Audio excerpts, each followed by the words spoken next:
पटना में बीजेपी के राष्ट्रीय प्रवक्ता गुरु प्रकाश ने न्यूज 11 भारत से खास बातचीत में कहा है कि आरजेडी कांग्रेस ने कभी आदिवासी दलित का सम्मान नहीं किया। मुख्यमंत्री हेमंत सोरेन को भी आत्मचिंतन करने की सलाह दी। गुरु प्रकाश से बातचीत की सहयोगी रुचि ने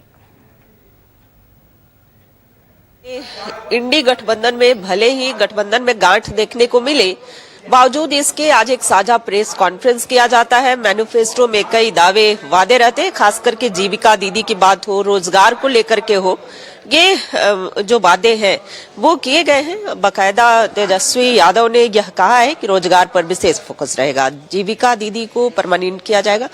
देखिए, बीजेपी इस पर, चूंकि यहाँ पर एनडीए जो है वो दावा कर रही है कि हमारी सरकार आएगी, रिपीट होगी, यानी डबल इंजन की सरकार बनेगी। हमारे साथ राष्ट्रीय प्रवक्ता है गुरु प्रकाश पासवान जी।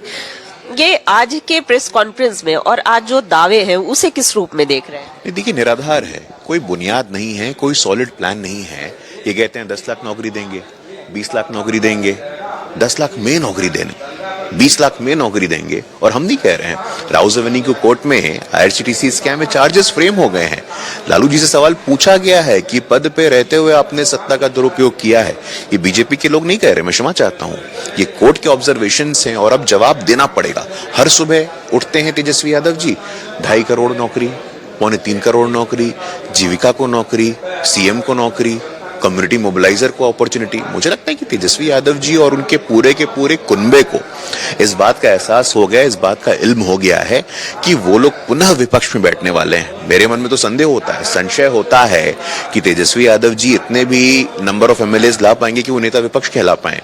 इंडी गठबंधन आप देखिए, शुरुआत से लेकर के अब तक चुनाव आ गए हैं, ना तो कोई संयुक्त सूची, ना कोई नंबर्स, फ्रेंडली फाइट का दावा कर रहे हैं। तो मुझे लगता है कि जिनके यहाँ नीति, नियत, नेतृत्व इस पे अस्पष्टता हो, वो बिहार की सेवा क्या ही करेंगे। चलिए, नीति, नियत और अस्पष्टता पर सवाल उठा रहे हैं कि कैलकुलेट करके देख ले कि कैसे वो इतनी नौकरियां दे पाएंगे, और हर सुबह एक सपना देखने से नहीं होता है। गुरु प्रकाश जी, एक और सवाल, जो गठबंधन में गांठ की बातें सामने आ रही थी, इससे सटा प्रदेश झारखंड, जहां की झारखंड मुक्ति मोर्चा को विश्वास था कि हमें टिकट मिलेगा, हमें जगह गठबंधन में मिलेगी, लेकिन वो नहीं मिला। तो एक मैसेज जो है वो कहीं ना कहीं ये झारखंड मुक्ति मोर्चा को आहत पहुंचा है, उनके कार्यकर्ताओं, नेताओं। नहीं, आहत तो सबको पहुंचा है, आहत हम लोगों को पहुंचा है। आदिवासी अस्मिता की बात करने वाली जो पार्टी है, आपने देखी, ये तो मतलब ठगी की पराकाष्ठा है। This is Heights of being fraud. आपने जेएमएम के साथ अलायंस किया, आरजेडी का वहां पे मंत्री भी है, और यहाँ पे आपने उनको ठेंगा दिखा दिया। आदिवासियों को, दलितों को, पिछड़ों को और अति पिछड़ों को ठेंगा दिखाने का आपका इतिहास रहा है।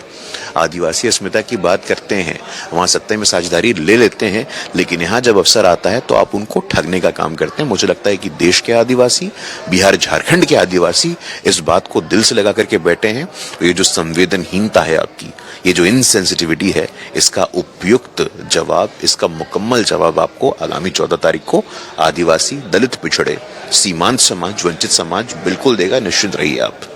मुख्यमंत्री हेमंत सोरेन को कुछ सजेशन देंगे गठबंधन के लिए? नहीं, निश्चित रूप से उनको रिफ्लेक्ट करना चाहिए, उनको आत्ममंथन करना चाहिए। हेमंत सोरेन जी बड़े उम्मीद और आशा के साथ आए थे, और तो बेचारे मतलब वो तो ठगा महसूस कर रहे होंगे। पड़ेगा। कैमरा पर्सन रिंकू के साथ रुचि शर्मा, न्यूज 11 भारत, पटना।